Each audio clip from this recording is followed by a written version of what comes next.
Okay, I think we are unmuted. Welcome, everybody. We're here to talk to you or to share, to have dialogue with you. Let's try that about the Santa Barbara's MTD Moves Ahead, which is their short-range transit plan. But before we get started with that, I would like for Viviana Marzano to provide some instructions for those who would prefer to have this meeting to be interpreted. Good evening. My name is Viviana Marzano, and I'm going to be the interpreter, English and Spanish tonight. If you are bilingual, English and Spanish, you do not need to make any selection. Buenas noches, soy Viviana Marzano, voy a ser la intérprete de inglés a español esta noche. Si usted es bilingüe español e inglés, no necesita hacer ninguna selección. If you are connected via a laptop or a regular computer, you will see a globe icon at the bottom right-hand side of the screen. Click on the globe, select language interpretation, click on English.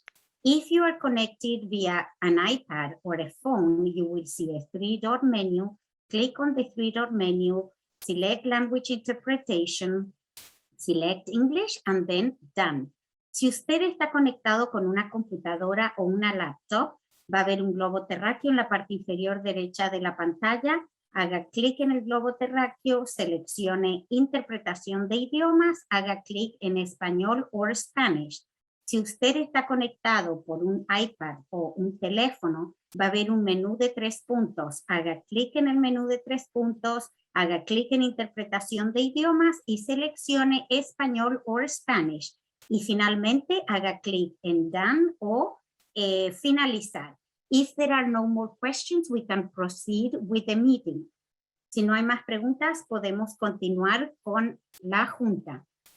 Please, to presenters, don't forget to choose a language. Por favor, a los presentadores, no se olviden de seleccionar un idioma. Thank you, gracias. Great, thank you, Viviana. Okay. Let me just move on. Okay, so tonight we were calling this a listening session because we definitely want to hear from you this evening.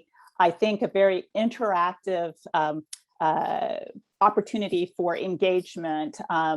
Granted, this is virtual, so there are a few extra steps that we have to take to make this as interactive as possible. So let me just give you a little bit of orientation regarding Zoom, the Zoom application. I realize probably many of you have already been using Zoom robustly, but just in case, we're going to go ahead and give you a little bit of an orientation. So you might have noticed when you entered the room that we have you muted. This is primarily just to avoid having any ambient noise occur and create problems with the presentation. If you have any questions or you'd like to make comments, we would love for you to do so, and you can do it at any point in time during this listening session via the chat box. If you'd like to know where the chat box is, it's right in the middle of your screen. You just click that. I suggest you do it now, and then it'll pop up and you'll be able to see any comments or questions that are being asked. Please make sure that you highlight the questions or the comments to everyone, because that way we can all see it. And once you finish typing in your comment, don't forget to hit return, because then that sends it into the chat box. If you happen to be on a phone, not a smartphone, but just a regular phone, then and you would like to comment on this, we recommend that you press *9, and that will give us an indication that you would like to make a comment, and we will ask to unmute you, and then you can press *6 and you will be unmuted. We will also be doing a live polling, and we'll be doing some live polling using the Zoom application. It will pop up on your screen. Feel free at that point in time to interact with it, answer your questions, and then we will share some of the results from that. Okay, with that out of the way, I'd like to introduce the project team. I guess I should have introduced myself first. My name is Gladys Cornell, and I'm with AIM Consulting, and I'm assisting Santa Barbara MTD and Stan Tech, the planning firm, with stakeholder and public engagement. Hillary Blackerby is the planning and marketing manager for MTD, and she's waving her hand, and she's our lead and project manager for this project. David Burbidge is an associate with Stantec, and he's the consultants project lead for this project. Amanda McDaniel is the transit advisor analyst with Stantec, and she's assisting David Burbidge on this project. In addition to myself, we have Katie DeMayo, Esmeralda Santana, Celia McAdam, and Hannah Chuden, who are also with AIM Consulting. And assisting us this evening with MTD is Allison Hall, Steve Moss, and Mark Clyde. So that's your team. I'd like to share the agenda this evening. So once we get through the agenda review, we will give you a little bit of background about MTD and some of the recent improvements that have been made. Then we'll describe a little bit about what a short-range transit plan is and provide some current MTD performance highlights. And then we're going to delve deeply into the discussion, and we're going to talk about some of the transit trade-offs, also bus priority measures. And then once we've had a robust discussion on that, we're going to break out into small group discussion. And don't worry about it. We will move you into those groups when that time happens. And we will discuss, in addition to having further discussion about the transit trade-offs and the bus priority measures, we want to hear specifically from you, maybe what some challenges you might be having using transit, and maybe some opportunities for improvement. So we're looking forward to that discussion as well. And then we'll all come back together, share a little bit about what we've learned, and then talk about what the next steps are for this process. So with that, I'd like to find out, or we would like to know, we'd like to meet you. So Hillary, if you wouldn't mind sharing the live poll. Some of the questions you have in front of you is, we'd love to know, do you have access to a car? Yes or no? Have you been an MTD bus rider at some point in the last 3 years? Where do you live? Do you live in the city of Santa Barbara, the city of Goleta, the city of Carpinteria, Isla Vista, Montecito, Summerland, Eastern Goleta Valley, Ventura County, North Santa Barbara County, or somewhere else? And if it's somewhere else, if you wouldn't mind just sharing that in the chat box, that would be great. And then lastly, how would you describe yourself? Would you describe yourself as and you can select all that apply for you: college student, local resident, government agency representative, community advocate, business owner, or other. And so we'll just give it a minute or so to allow for everyone to participate.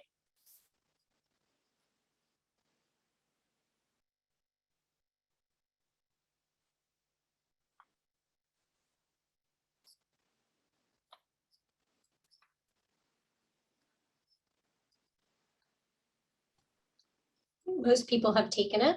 I'll go ahead and end it. Okay.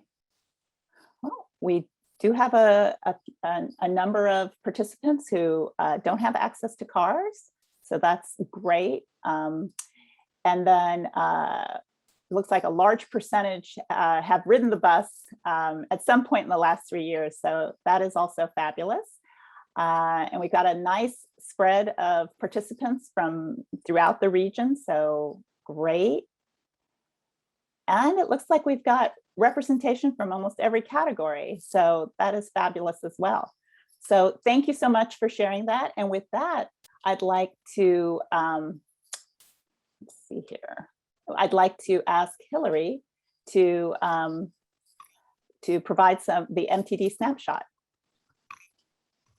Thank you so much, Gladys.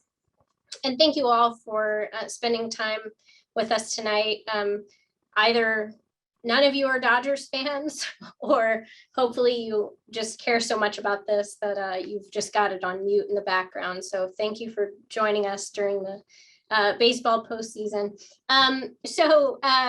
First of all, we're calling this process MTD moves ahead. And when we say that, we're both looking to move ahead into the future, the next 5 years for our short range transit plan, but also trying to move ahead and move past this past year and a half with the pandemic that's obviously ongoing, and looking to a brighter future and seeing how we can provide great service to the people of our region.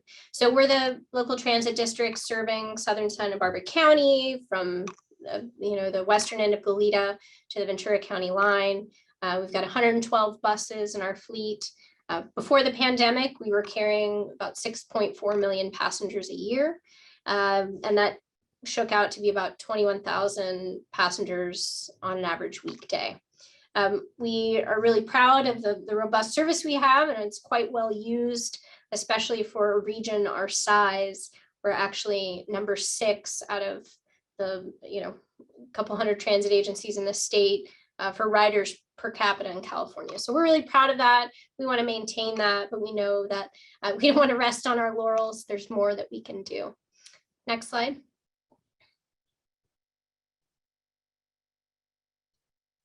So just to give you an update of, what has MTD been up to, if you're not, following us on social media or, watching our board of directors meetings, right, which of course most people don't have the time to do. The past year and a half, obviously we have responded very seriously to the pandemic, upping our cleaning and disinfection, everything that we've done since February of 2020 with regards to rigorous cleaning and disinfection and safety protocols continues to this day. We've not lost sight of our goals. And so one thing that we've actually unveiled here this July was contactless payment on some of our buses. And so right now on the buses serving the 12X and 24X, and actually as of recently the 15X and 16, you're able to use a contactless form of payment that has the little sort of Wi-Fi symbol on its side, whether it's a credit or debit card or a smartphone or smartwatch with Apple Pay, Google Pay, that kind of thing. You're able to pay your fare easily by boarding those buses. There's a picture showing what the yellow and black validator looks like. So hopefully you've had a chance to check that out. If not, please do. Our electrification efforts continue with our fleet, and so we are moving forward with our goal of having a complete zero emission battery electric fleet by 2030. It's very ambitious. Very few agencies in the state, you can count them on one hand, have goals that ambitious, but we've also been working with electric vehicles for over 30 years now, and we've learned a lot from that, and we're excited to move into the future very aggressively to pursue cleaning up our fleet even more than it is today.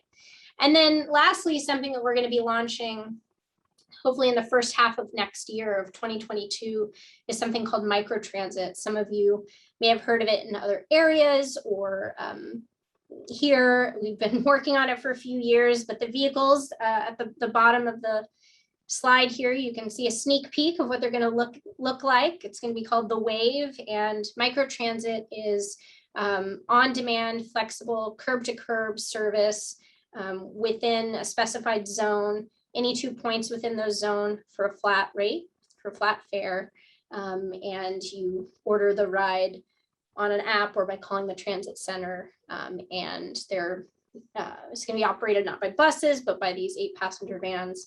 And we're extremely excited to try this out, and it's going to be launched as a pilot in a portion of Goleta, and actually serving a bit of Isla Vista and UCSB. So very excited about that. Stay tuned for more information.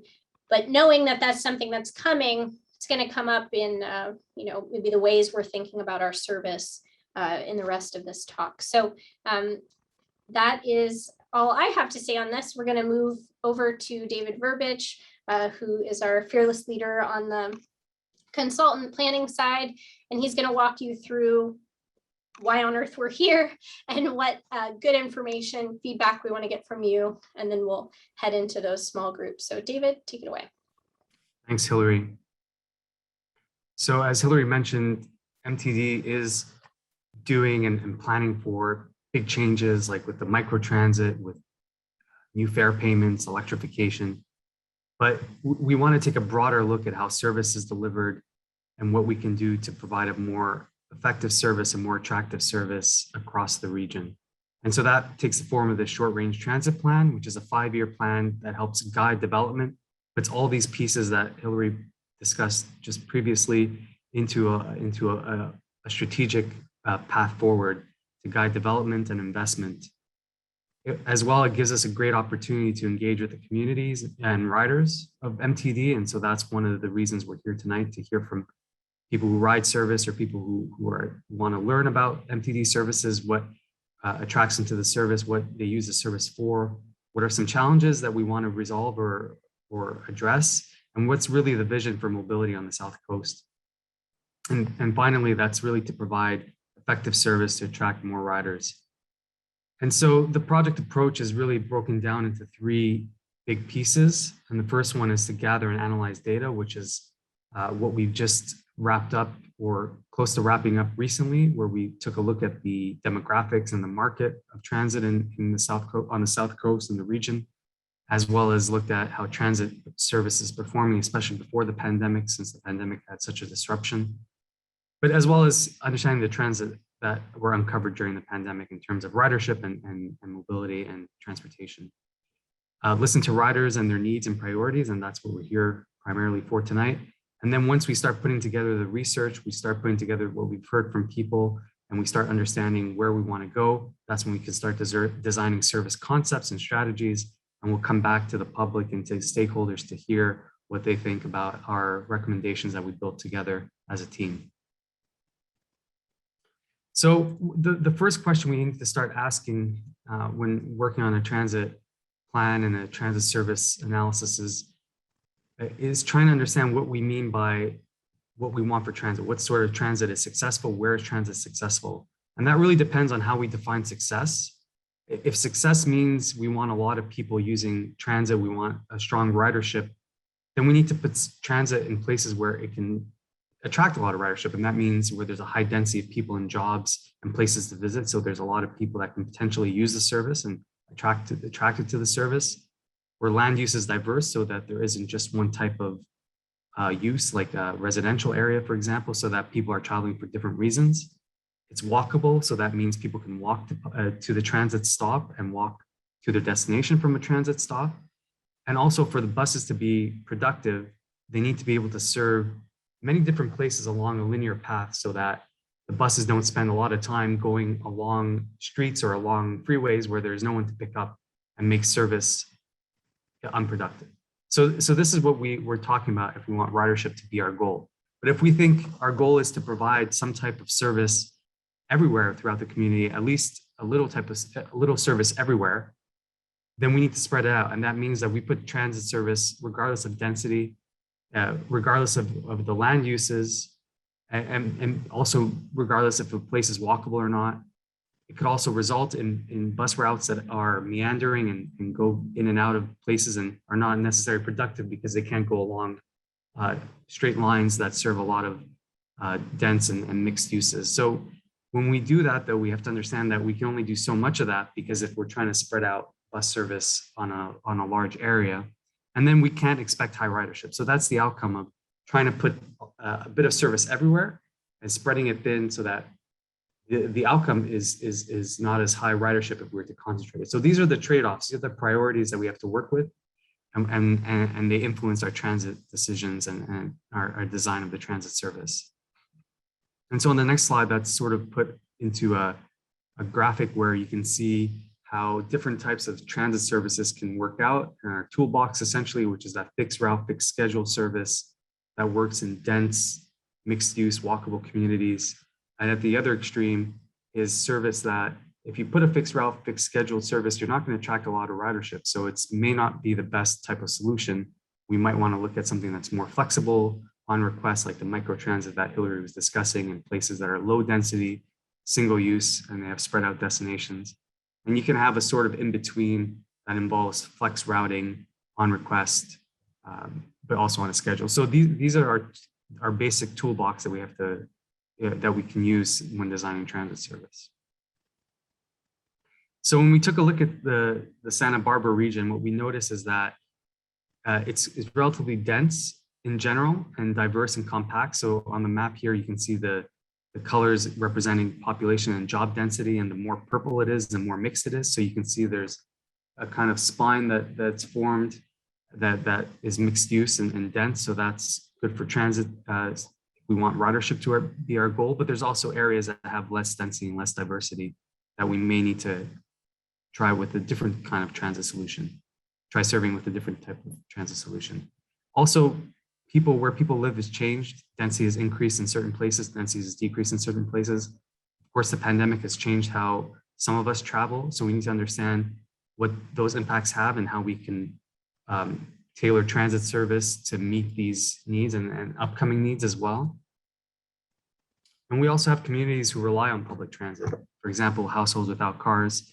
If they need to get around, they still need to travel, and public transit is a way that they get around. So we need to understand where these folks live and the type of service that they need to get around, as well as populations also who are lower income and are less likely to have the ability to drive or take a taxi or an Uber. For example, on the next slide is a map of the density of households in poverty. So these are important communities that we need to serve with public transit for equity purposes. But beyond that, there's also other types of ridership that we want to attract to MTD. We want to build a robust ridership that's diverse, that's using transit for different reasons throughout the day, so that we can really try to move as many people as possible with a bus and take away those cars that cause congestion and have those negative impacts on environmental sustainability. So over the last few years, we could talk about some ridership trends that MTD has experienced. And generally over the last 10 years, ridership had been declining, but more recently, just before the pandemic, ridership was starting to grow again. So that was positive. But then of course, COVID-19 happened. And during the worst of the pandemic, MTD lost about 70% of its ridership. I think some of it has come back, especially now with schools coming back. And I don't know, Hillary, if there's any sort of late breaking numbers you can tell us, but it's coming back, right? We are seeing just, as of September, of the lines that were restored, we're back up to about in the 70% range of what we were in 2019. So it's coming back quickly but surely, but we still have a long way to go. Right, and that's what this plan is to look at, to see how we can make that growth more sustainable in the long run. And so when we look at the lines that lost the most ridership, they were obviously the student-focused routes that were also reduced in service because people were learning at home through the internet. As well, interestingly, the bus lines that lost the least ridership were the 1 and the 2, the 14, 6 and the 20. So these are routes that are important to MTD's ridership that we need to learn from what makes them successful and how we can improve upon that. And when we look at ridership across bus lines, we see this across transit agencies in the US. There's a handful of routes that carry most of the riders. These are the workhorse routes, and they tend to be the more frequent routes. And this is the case even for MTD. So those 4 lines, the 1, 2, 6, and 11, carry over half of all riders. And those are the ones that are the most frequent. And that means they're the most useful to more people for more trips throughout the day. And so we get into this on the next slide a bit more. It's where we map current transit routes and by their frequency at the midday. So for example, weekdays at noon as a top map, you can see there's 4 lines that provide 15-minute service or better on weekdays, and that's the 1, the 2, the 6, and 11 along most of State Street. On Saturdays and Sundays, that frequency drops significantly, although there's still some 15-minute service along parts of the corridors of the 6 and 11. When we look at how many people are able to access this frequent service, it's about, in general, a third of residents are within a 5-minute walk of the 15-minute service on weekdays. And again, on weekends, you know, that's people still travel on weekends to go to work, to see friends, to take in events. So having frequent service on weekends is important if we want to grow ridership. But that means if we want to grow ridership and we want to do frequent service somewhere, that maybe somewhere else, we might need to reduce that service. So we'll get into those trade-offs in the coming slides. And so I've said the word trade-offs about a dozen times so far, but it's true that if there's trade-offs and priorities. So if we do some more of one thing, we have to do a bit less of another thing. And that's just what MTD and transit agencies have to work with: a limited amount of buses, a limited amount of resources to put on the street.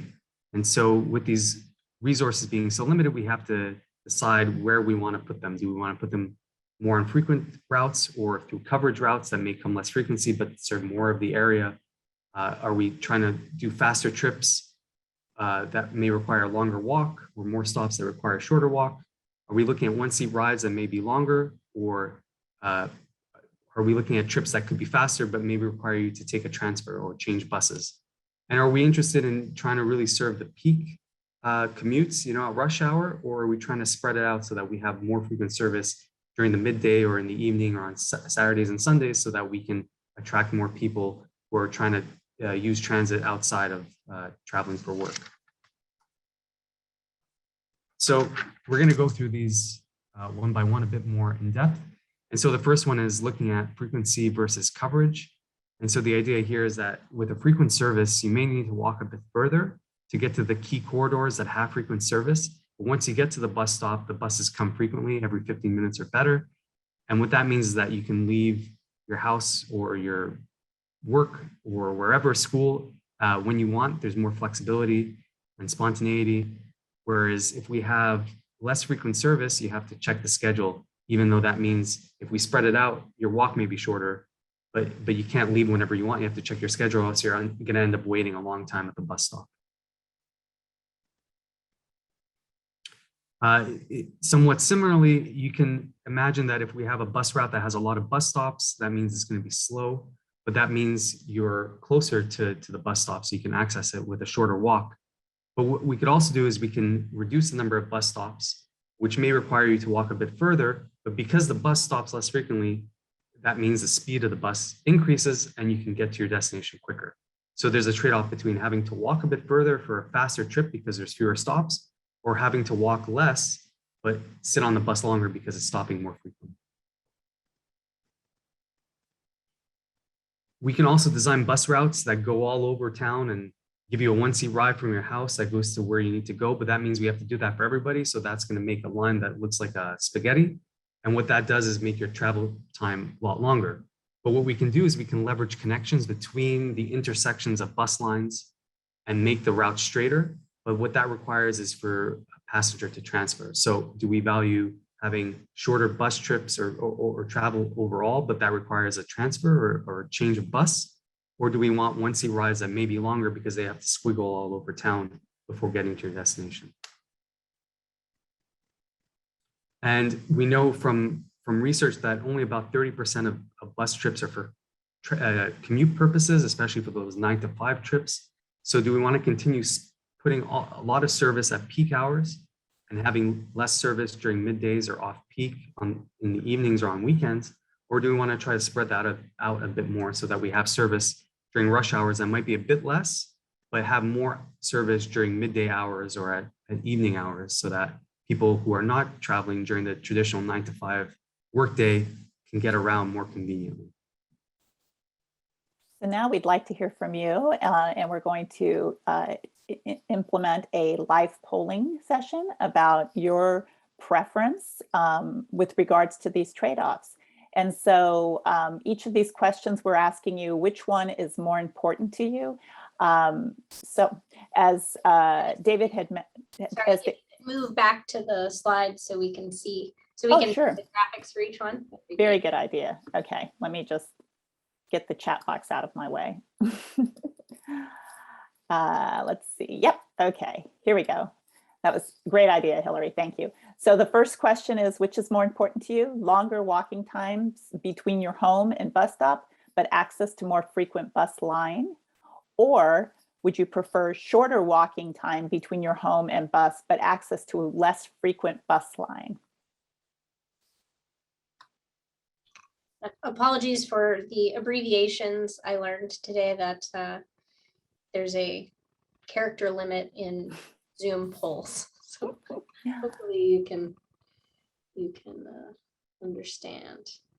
All right, we just got 7 people. Okay, keep on voting, everybody.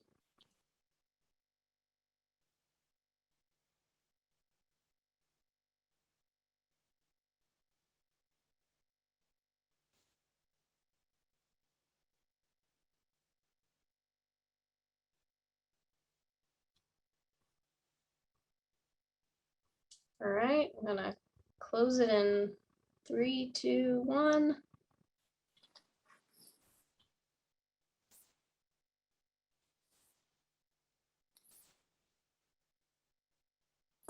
Okay, let's move on to the next question.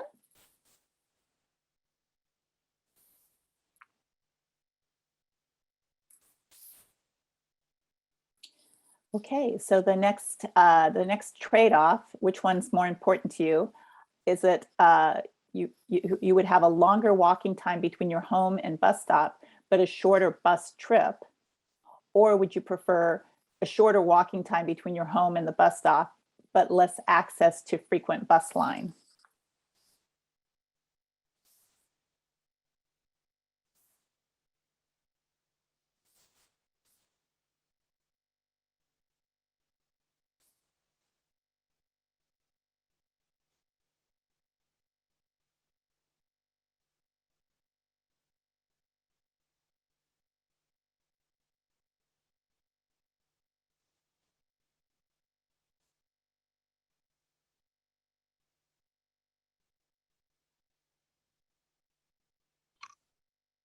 All right, I'm gonna close it in 3, 2. Oh, one last vote. 3, 2, 1. There we go.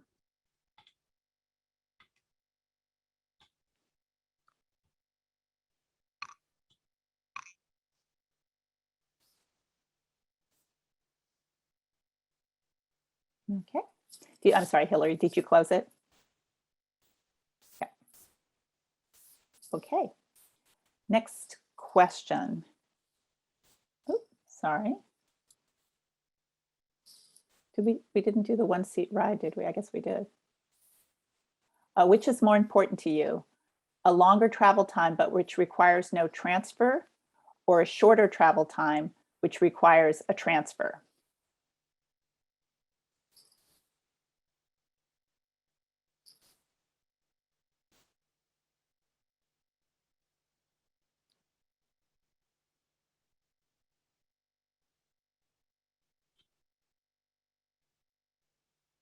So far, it looks like this one's almost a toss-up. So if you feel strongly about this, get your vote in.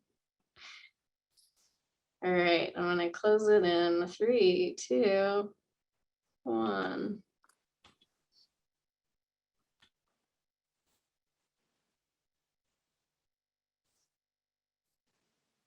And then the final question for the trade-offs is, which is more important to you? More service during weekday rush hour for commuting with less service at off-peak times, or less service during weekday rush hours with more service at off-peak times, which would be midday and evenings? Sorry, class, I think you need to change the slide. Thank you. Thanks.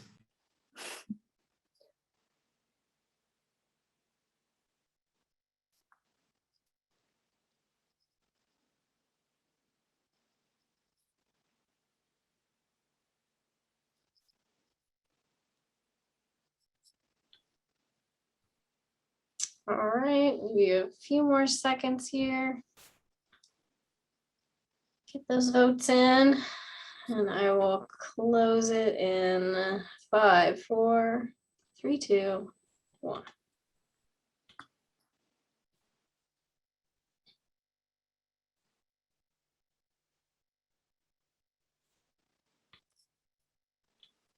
right, moving along. We'll talk about those results later.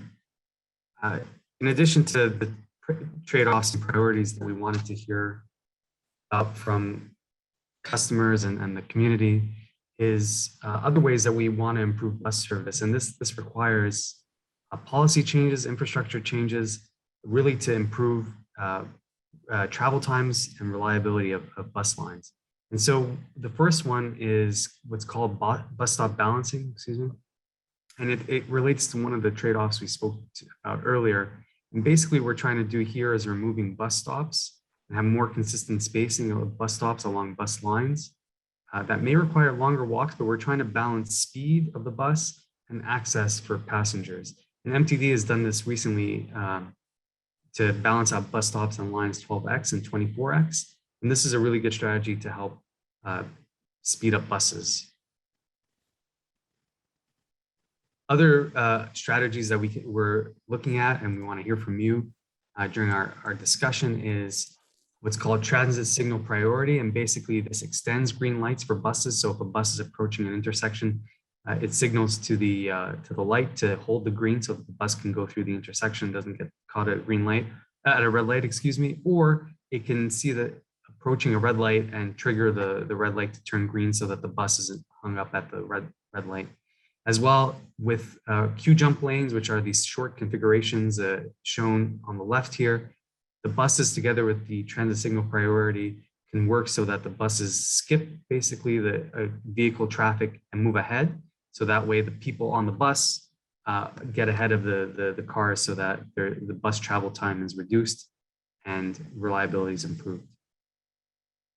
Another policy change that we can do is called all-door boarding, and that's basically allowing passengers to get on and out all doors. This is especially effective on those very long buses that have 3 doors that MTD operates, and this helps speed up people getting on and off the bus. Basically, the bus spends less time at the bus stop, and we'll need to look at payment systems at the different doors because of fare payments. Obviously, we want to make sure that the fares are collected for the service, but this can help reduce the time of buses at a bus stop and speed up and improve reliability. And then the last one is what's called bus only lanes, and these are reserved bus lanes where only a bus can operate, so no cars. There are opportunities to mix the bikes and buses, but essentially this excludes vehicles that are not buses. And so there are some potential corridors in the region, like say Hollister, El Calijo, corridor in Isla Vista, and this has tremendous improvement on bus speeds and reliability for transit agencies across North America. Okay, thank you so much, David, for walking us through all of that. Now we've forced you to choose. I just got a chat from someone asking, did we make those questions painful options to a choice to make on purpose? And yes, we did, because these are the real things we deal with in transit planning. We'd love to have it all, but money still doesn't grow on trees, at least not near our office. So we're going to move into the listening portion. We're done talking at you now, and put you into breakout rooms, small group discussions. We're going to be in for 20 minutes.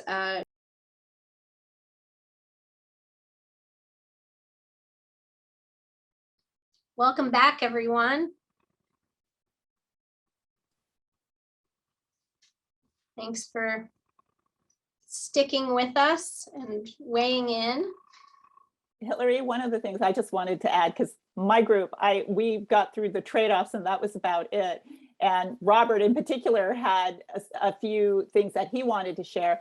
So I just want to make sure that I share that something you wanted us to share earlier is there is a survey available, an online survey, And if we weren't able to, and I apologize, I was a bad facilitator, didn't get through everything, but if you want to add more thoughts that we didn't get to, then please visit the website, because there is a survey and there is an opportunity to add as many comments, as many recommendations and suggestions as possible in that survey as well. So I just want to make sure I do that, since I did not get to all the questions in our group. And Gladys, could you pop up the slides? Yes, sorry, give me. To the question in the chat to Yusuf, the survey closes at the end of the month, so midnight on Halloween. You can get it in by then. So as this slide says, actually, I think there's a slide before this, if you could. Yes, this one had the survey, where the location of the survey, but sure. Yes, we can go back. Okay, so thank you all so much for joining us tonight and for sharing in the small groups and spending your time with us. The next steps for this are, we've just kicked this off. The survey has been live for now a couple weeks, and the first step really is taking your input, be it from the survey or from this. If you participated tonight, feel free to also fill out the survey. It's very similar to the questions we were asking. We're taking all of that input. We're also having some more stakeholder meetings with the local jurisdictions. And then we're going to work on the plan over the winter and then come up with some proposals, maybe for some changes and approaches to how we can design our service for the next 5 years. We'll come back to you in the spring to get community feedback on these approaches. Did we get it right? Did we come up with something that you like, that you want to see? And then late next year, our board of directors will adopt a final plan. And then the fun part, we work to implement it over the next 5 years. So the next slide, as we mentioned, please take that survey. In English, it's sbmtd.gov/MTD moves ahead. In Spanish, it's the same website, but it's all in language in Spanish. So that's, sorry, it's not correct on this slide, but it's sbmtd.gov/MTD avanza.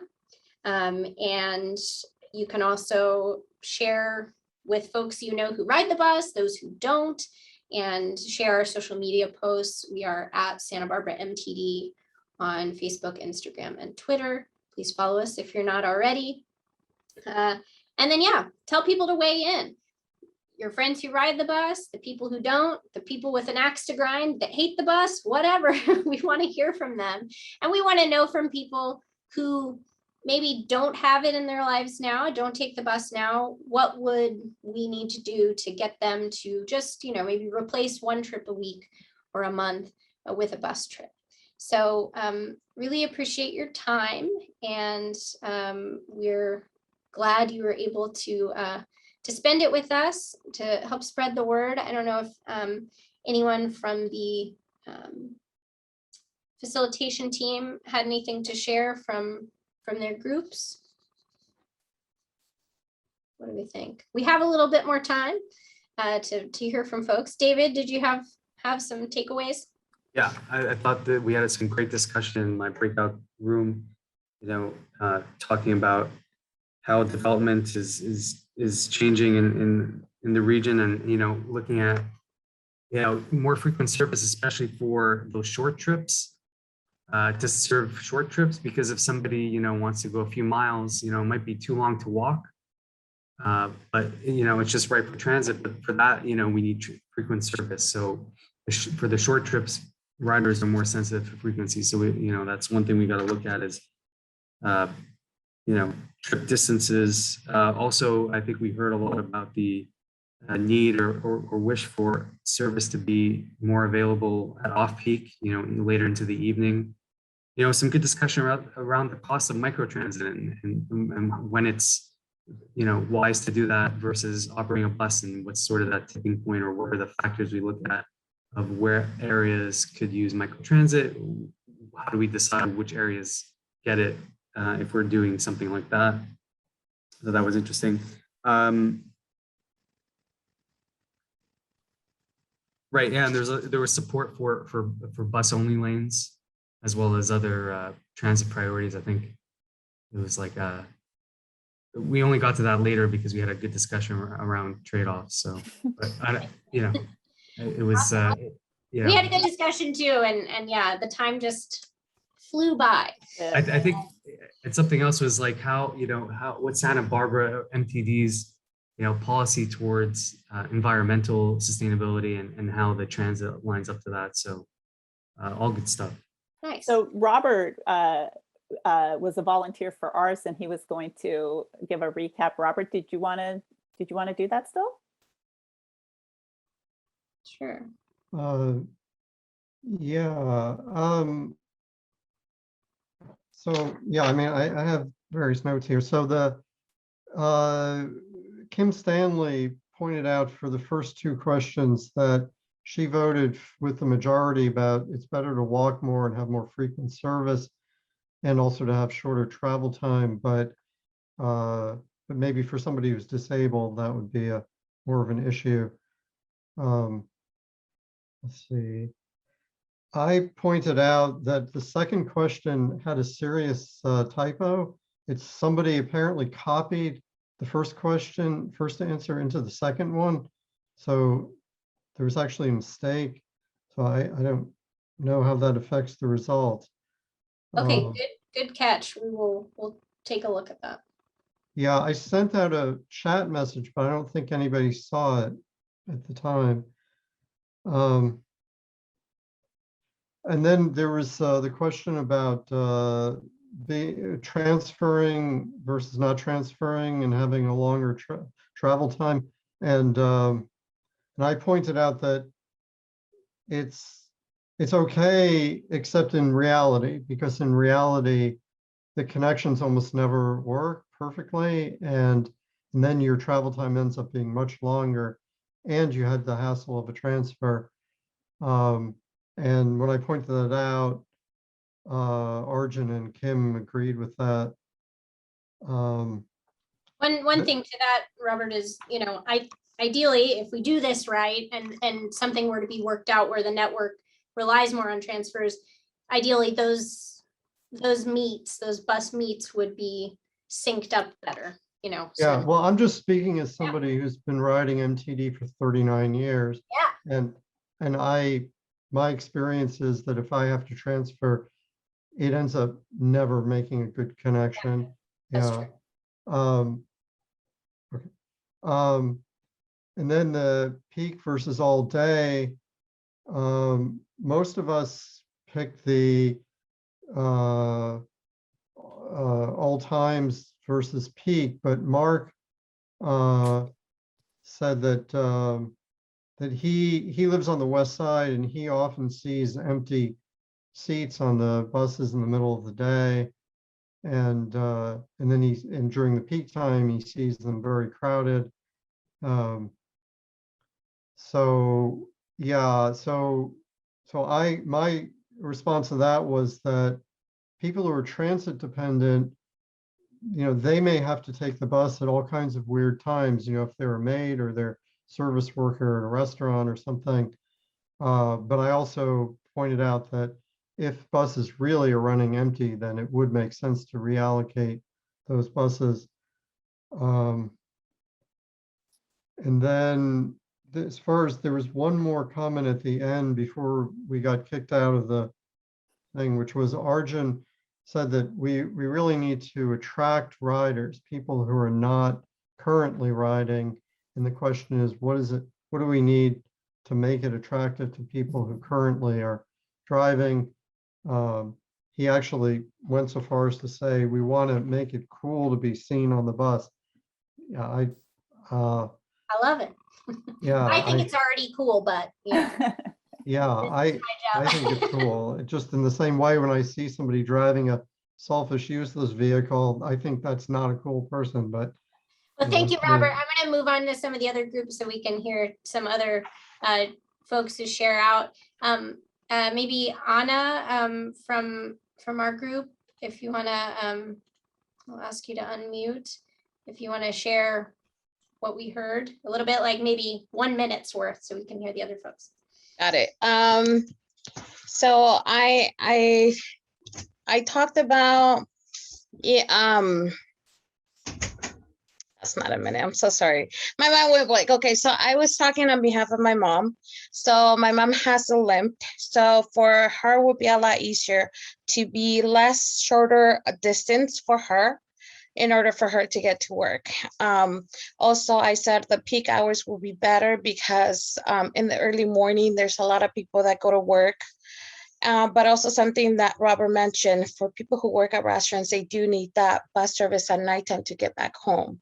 So that's something that popped into my head as he was talking about. But in general, I think also, as Adjourn said, I want to ride the bus again. So how do I ride the bus again? And that's something that I'm thinking, trying it out again, and then talking to Hillary and saying, hey, this is what I didn't like, or this is what I like. So I'm going to put myself out there. I'm going to ride the bus. So that's one way to find out what's missing or what's good. Thank you. Thank you, Anna. Amanda, in your group, do you want to share? Yeah, I would love to give a quick recap. We had a lot of great discussion, and I wanted to thank everyone for sharing their thoughts. So in regards to the different trade-offs, they tended to agree with the results of the polls.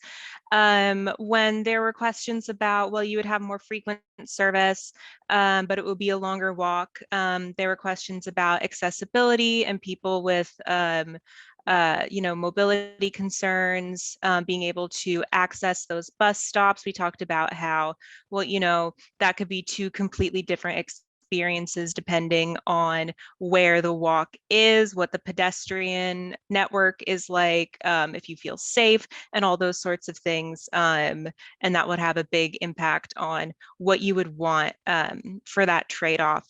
We were talking about one-seat rides versus connections and transfers. And some people told anecdotes about how they had tried to transfer before, but the transfers weren't timed correctly. So instead they just had to walk.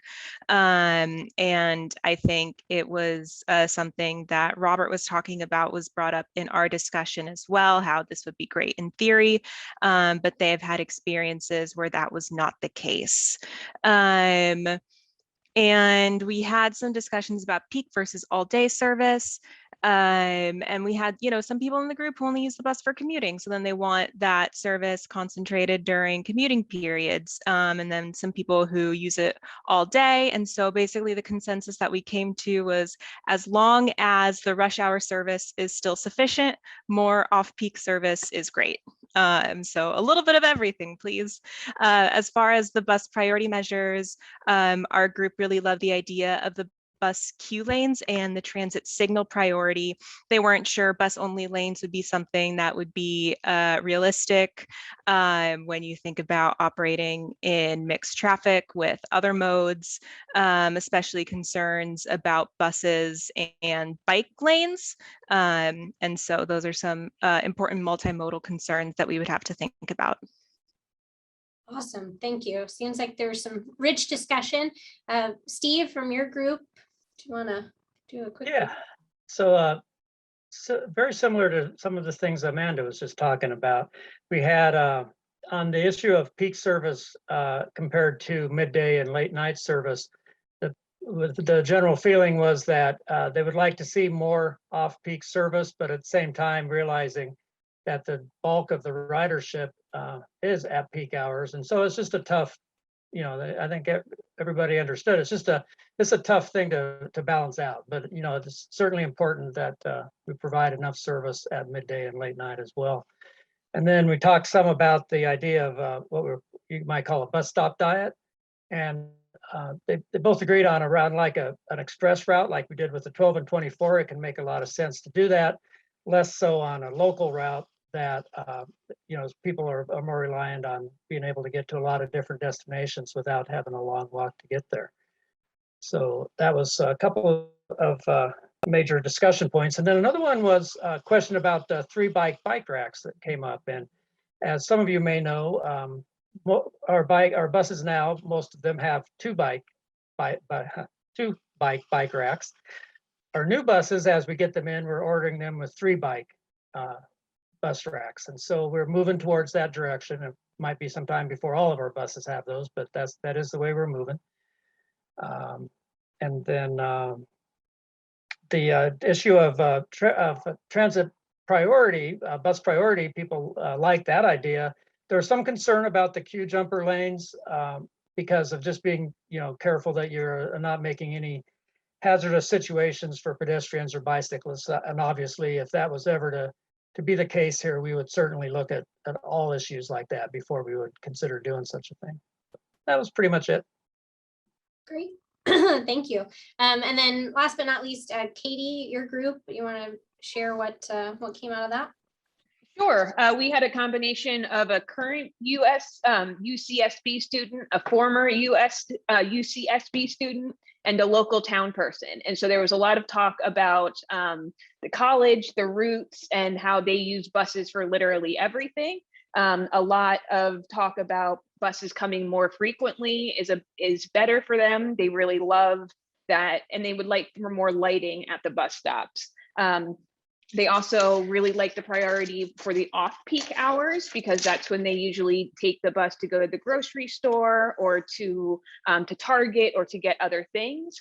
And then they love the all-door boarding idea, but they don't know how we're going to keep track of people coming in to the buses. And then like having bus lanes, especially during rush hour traffic. The final thing is that they are looking for a new bus stop near the local mosque to help with the local community there. They're also wanting to see the 27 route run a little bit more often, and they would like the 37 route to come back to help with the Head Start students as well. That was Nice. it. Good report. One thing I do want to mention actually about the Islamic Society and the mosque in Goleta, our microtransit that I talked about, that's going to be launching next year, actually, we made sure to incorporate that in the zone. So while it's not fixed route service, it will be served by our microtransit route and connect folks to Isla Vista and UCSB and in the neighborhoods in that area, Goleta and the Cairo area. Wonderful. Yusef, who was in the chat, who had to leave a little bit early, was very interested in that. So we might want to reach out to him after just to reconnect. I will definitely do that. Great. So we did it. We did it in the time allotted. They said it couldn't be done. Good job to all of you. If there aren't any other questions or things to share, just really want to thank you all for your time and sharing. Robert, if you want to put your question in the chat, we can get it there. But want to thank you all for your time. Want to thank all of our facilitators and note takers, and of course our interpreter Viviana, who's been doing the good hard work behind the scenes. Thank you for being here, and appreciate your time. Again, remember, go check out our website, sbmtd.gov/MTD moves ahead to get that going. Robert's question is about bus shelters for the express zone, the area along Chapala at the transit center. That's something we're actually likely going to be applying for a grant for as part of a new grant program in California called the Clean California Program that helps spruce up bus stops and things like that. And so that's one of the things that we're going to be applying for. So we haven't forgotten about it. It's still on our radar and something we plan to do, but we're hoping we can roll that in with possibly a larger project on some of our corridors that maybe have older benches or no shelters or need some sprucing up. So with that, thank you all for your time, and we wish you a good night.